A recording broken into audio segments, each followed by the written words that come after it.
the first time I saw him, I'd actually met him by hearing about him. You know, I'd already developed a relationship with him just by hearing about him. Vishnu John Swami came to Austin. I was a hippie singer-songwriter out to save the world with my guitar, kind of a hippie mentality, you know. And I realized that I needed to become spiritually enlightened, and I was trying to figure out how to do that. But I saw that I understood that Jesus Christ was a self-realized soul. So I wanted to know what made Jesus spiritually perfect, and I found that he says, "Father, not my will, but thy will be done." So I was praying to God, "Please guide me how I can be your perfect servant." That was my daily meditation, begging, begging, begging. And then Vishnu Jana Swami was sent by Krishna to answer my prayer.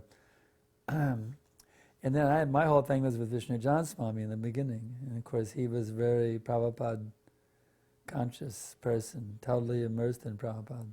So from him I imbibed that faith in Prabhupada. And then I finally saw him at the San Francisco airport when he arrived for the Bhakti Yatra in the summer of '71. That was the first actual seeing him. San Francisco is pretty amazing. We had, Vishnu Jana Swami headed out first. We made a flag of Hanuman for his Jeep. I did that on his request, and we were supposed to go then after that, the 3 or 4 or more of us, but then the GBC said we needed to stay back and keep the center open. But then Vishnu Jana Swami said, "Those boys can't do anything anyway, let them come to see Prabhupada." So then Satsarupa said, "Okay, we can go." So Mahananda came down from Dallas and picked us up. We drove out to San Francisco on that magic day when Prabhupada is arriving at the airport. Prabhupada's coming. So there's about 300 of us. There was no security. You just go right into the jet bridge. So there was like 150 devotees on each side, jumping in ecstasy, and all the non-devotees are coming off like, wow. So we come into the middle of a kirtan off the airplane, you know. And finally Prabhupada arrived. It must have been the last one.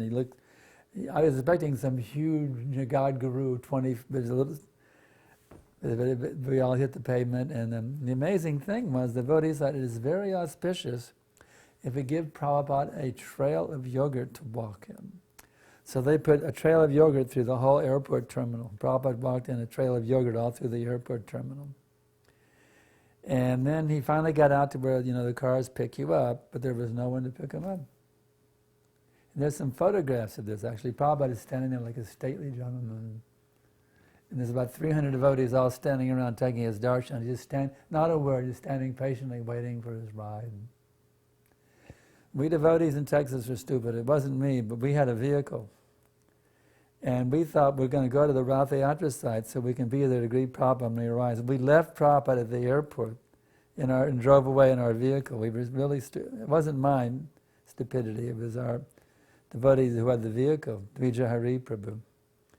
He should have offered Prabhupada a ride in our vehicle. But we went to the festival site, and it was so wonderful. Oh, that lecture. He got up in Subhadra Devi's cart. There was 300 devotees and about 3,000 hippies. Prabhupada gave a wonderful lecture. He said, "You have all seen God." Because Krishna says, "I am the light of the sun." He says, and every day you're drinking water, once, twice, thrice, more than that. If every time you drink water, you remember that Krishna is the taste of the water, immediately become Krishna conscious. So Prabhupada made it so sublime and so easy. The light of the sun, the taste of the water. And in this way, the festival began. So then Prabhupada was there for a few days in Frisco, now down to Los Angeles. The whole series, and those Prabhupada would chant in the initiation ceremony, would chant everyone's japa, so it would take a long time chanting. If there's 16 devotees, that's 16 rounds.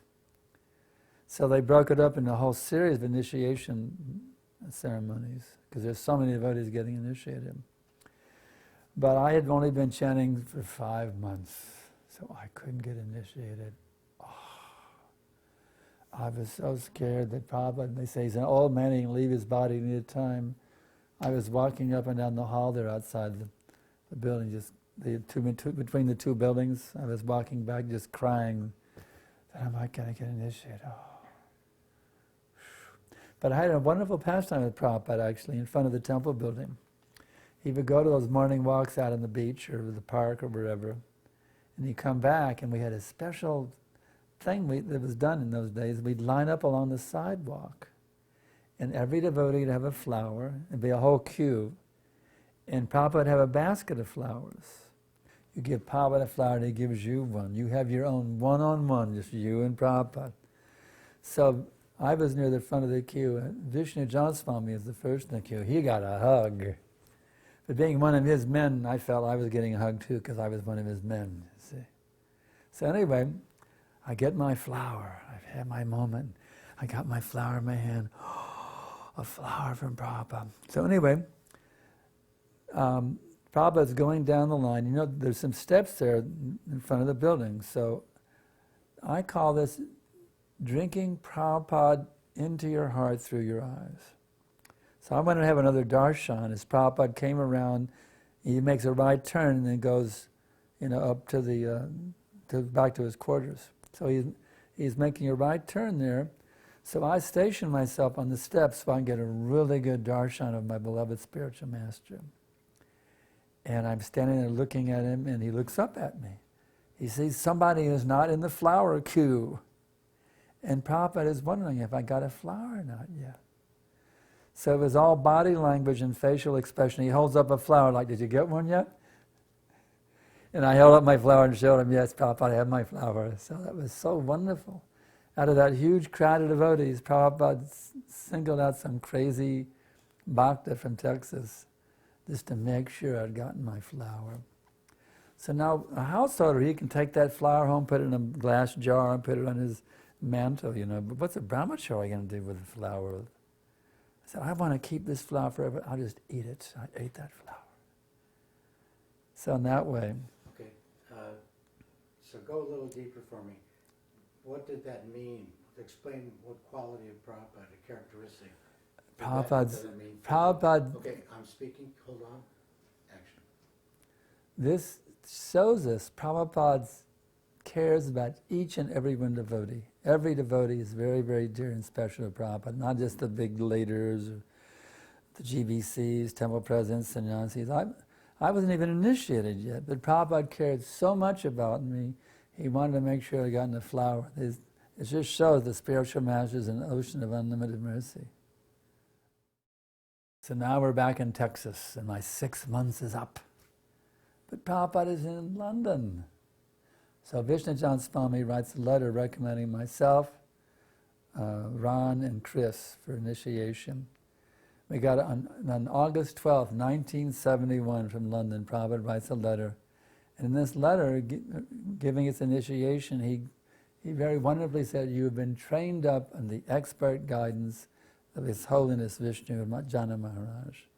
So that really was reconfirmed for me how important Vishnu Janswami was in my relationship with Prabhupada, because he was training me how to be Prabhupada's disciple. So that was a very wonderful thing, that Prabhupada confirmed the expert guidance of Vishnu Janswami. So now we had the initiation ceremony in the front yard of the temple, and Prabhupada's not there to turn your Guru Dakshina into. So what do? I mailed the 3 checks to London. And I told Prabhupada, I want to spread this movement, Prabhupada. I wrote him my enthusiasm for spreading the movement. I got the most wonderful letter back from Prabhupada. He noted the exact amount of each check, like a pucka accountant. And then he said, gave me the most wonderful blessing. He said, I can see you're a very sincere, enthusiastic boy. He said, continue enthusiastically as you were doing, and surely Krishna will bless you. Now that instruction has kept me going for a half a century. Prabhupada told me to always be enthusiastic, and it works. Prabhupada wasn't just saying that. Prabhupada knows the science of Krishna consciousness perfectly. And the fact is that Krishna has reciprocated by my enthusiasm to serve Prabhupada for a half a century now. So this letter of September 7, 1971, where Prabhupada said, I can see you're a very sincere and enthusiastic boy. There's an extra wonderful thing about that letter. After Prabhupada, he dictates the letter, they type it out, and then he signs it. But when he signed it, he decided to put a P.S. in his own handwriting, in ink. He said, P.S., we are going to Nairobi on Friday night. And that meant a lot to me, because in a business letter, in other words, I'm Prabhupada's son. You see, that's a family thing. The father would say, son, we're going to Nairobi. And it's like an insider thing. You're an insider, you're a family member. We're going to Nairobi on Friday night. I'm going to Nairobi. That really touched my heart. That Prabhupada accepted me not just as a disciple, but as an insider, as his son, an intimate son. I'm going to Nairobi on Friday night. You see, that was very special for me. What that showed to me about Prabhupada was his personal nature. Not I'm the official spiritual master only, but I'm your loving father. That was a very wonderful thing. Yeah, I really felt Prabhupada's love coming through very strongly, and when he related to me like that, going to Nairobi on Friday night, it just really touched my heart. Prabhupada's amazing ability to love his disciples was shown in that P.S. So as a young devotee, I one time asked Vishnu John Swami a question. He said, I don't know, why don't you write Prabhupada? So I did, and that's how I started writing Prabhupada letters. I was encouraged to write letters by Vishnu John Swami. And I would get letters back. But then there was a new policy now. That now, from now on, only GBCs, sannyasis, and temple presidents should write Prabhupada. No one else should write, but I was desperate. I just had this urgent need to write Prabhupada. So I didn't put my name on the return address, so hopefully it might get through the security and get to him, And then I got a most wonderful letter back from Prabhupada. He reminded me of the new policy. But then he said, but if there's any urgent matter, I'm always happy to hear from my beloved disciples. So Prabhupada gave me an exemption. Personally told me I had an exemption to the policy. That was a movement-wide policy for every devotee in the whole movement.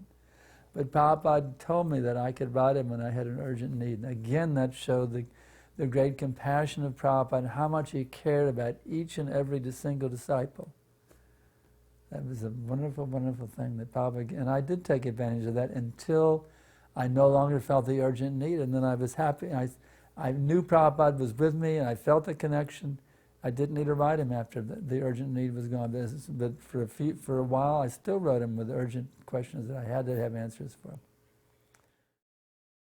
So now a most wonderful thing is happening. It's 1972. It's Janmashtami Vyas Puja in New Vrindavan, and that was the place. Now Mayapur, Vrindavan, those days New Vrindavan was the place for festivals. So Prabhupada is coming.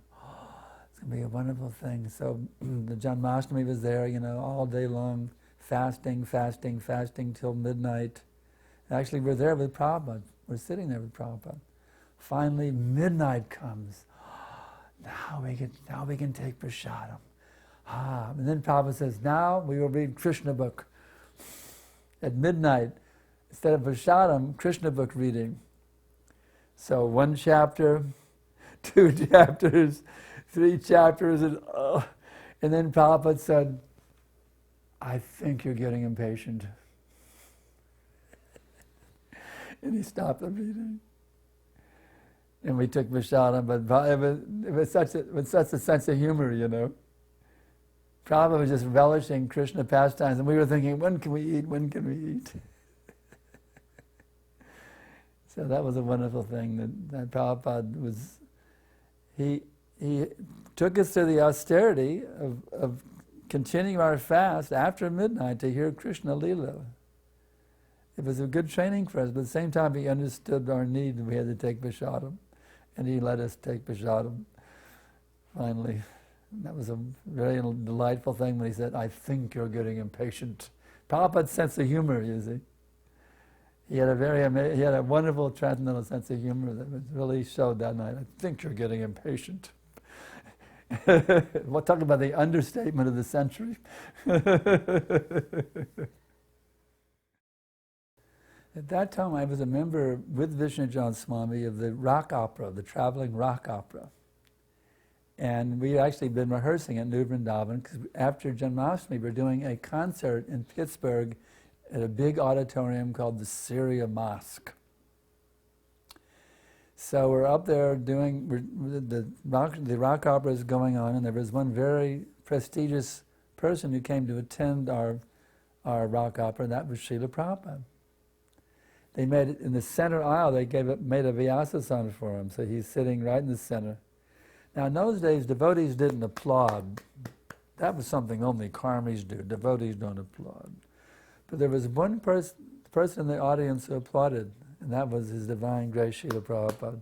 He applauded after every song.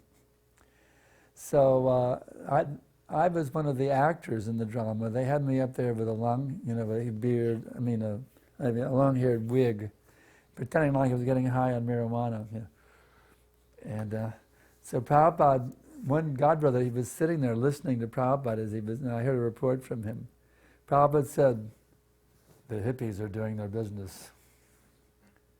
Then Prabhupada said, "Are those all our men up there?" So Prabhupada's sense of humor, And the fact that he applauded after each song, that was quite amazing. Because devotees didn't applaud, only Prabhupada applauded. Of course, now everyone applauds, but that was what Prabhupada applauded for every song. He appreciated what we were doing. An interesting little side note from that, Prabhupada had instructed, Vishnujan Swami had spoken with Prabhupada. And after talking to Prabhupada, he came and told me what Prabhupada had told him. Normally Radharani's feet are never shown. They're always covered. But Prabhupada said for the rock opera, we could show Radharani's feet. It's an interesting instruction that he recently told me after he spoke with Prabhupada. He somehow wanted to tell me about that. I got the special mercy of being told what Prabhupada had said to him. The next thing that happened, on 18 December 1972, Prabhupada wrote me a letter, and he gave me the most wonderful instruction in that letter. He said, "Now you just become qualified to see Krishna face to face." Of course, we know that mantra, Premanjana Charita Bhakti Valochanena Santak Sadaiva Hridayeshu Valokayanti Yang Shama Shundirama Chintjaguna Svarupam Govindamadi Purusham Tamaham Bhajami. I worship Govinda, the primeval Lord, who is Shama Sundar, Krishna himself, with inconceivable, innumerable attributes, and the pure devotees see in their heart of hearts for the eye of devotion, tins with the salve of love. So Prabhupada said, now you must be like that too. And that instruction has been sitting with me for like a half a century now. I have to do that. I have to qualify myself that I can see Krishna face to face. Prabhupada ordered me, I have to do that. So somehow begging his mercy, you see. Prabhupada gave very, very strong instructions like that sometimes to encourage us to come to the level of prema bhakti of the great acharyas. He wants all of us to come to that level, but he personally gave me that order. I take it very seriously. Every day I'm just begging Krishna, begging Prabhupada I can come to that level. Every day I'm begging, begging, begging. So Prabhupada has empowered me to be in this prayerful mood of begging for that, be able to come to that level of Krishna consciousness, of being able to see Krishna directly face to face. Another interesting thing in the letter, we have now devotees who say that only Prabhupada can be spiritual master, no one else can really be guru. But in a letter of 31 December 1972, Prabhupada told me that I could aspire to become Jagat Guru, the spiritual master of the whole universe. He said, no, all material desire is zero, and then he said, whether you can be like that. So Prabhupada actually told me I could aspire to become Jagat Guru. What to speak of Guru? Prabhupada said, Jagat Guru. Like I mentioned in the beginning, I was a hippie singer-songwriter out to save the world, I had that kind of a Messiah, save the world idea, so I just threw it in one letter. can I be, can I aspire to be a famous singer, famous preacher? I just threw it in. I just threw it in somewhere other than Jagadguru. And Prabhupada said, yes. You asked him if you could become If I could aspire like that, yeah. Oh, aspire. Yeah, could I aspire to be famous? Is this a material desire? To want to be a famous preacher, singer, and is it a spiritual desire or a material desire? I was asking him. He said it was spiritual desire. You could aspire like that, he told me. But then whether you can be like that, he challenged me, you see. Now we're in Atlanta, Georgia. It's 1975, and Prabhupada has come.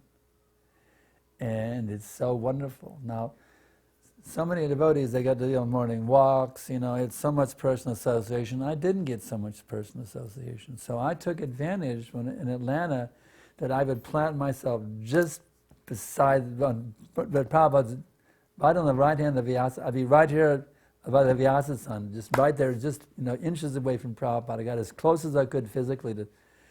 And so Shrutakirti, his personal servant, was on the other side. So I remember one day, I was standing there by Prabhupada, and I was looking across Prabhupada's lap at Shrutakirti Prabhu. And he gave me the most wonderful, beautiful, merciful smile. And I realized that actually he was like a mirror, and Prabhupada's mercy was bouncing off of him onto me through Shrutakirti Prabhu. So that's a very telling thing, that Prabhupada's mercy is not only available through Prabhupada, but to those who are sincerely representing Prabhupada, you can also get Prabhupada's mercy through them.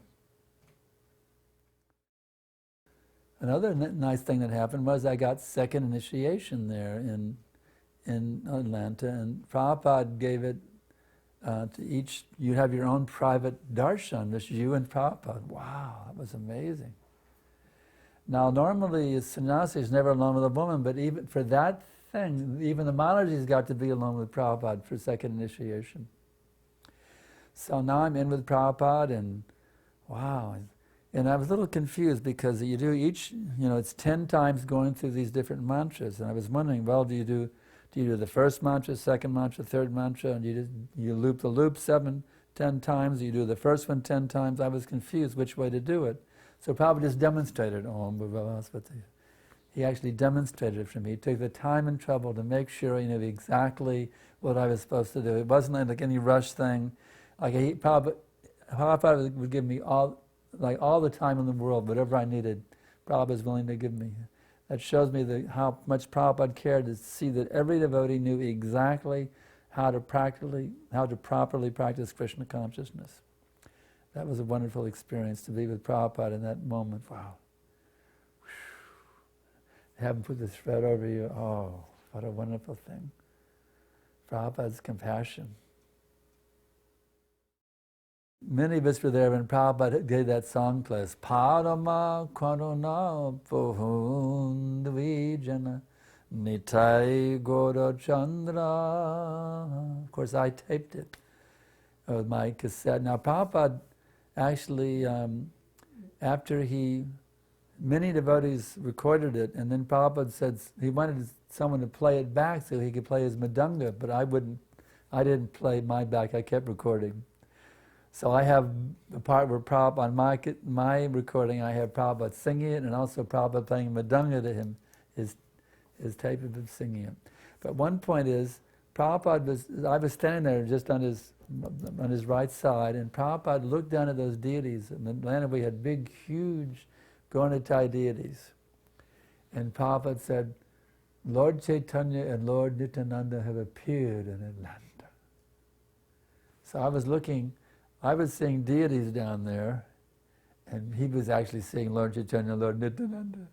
I realized the difference between me and Prabhupada, because he was actually seeing him standing there, and I was seeing deities.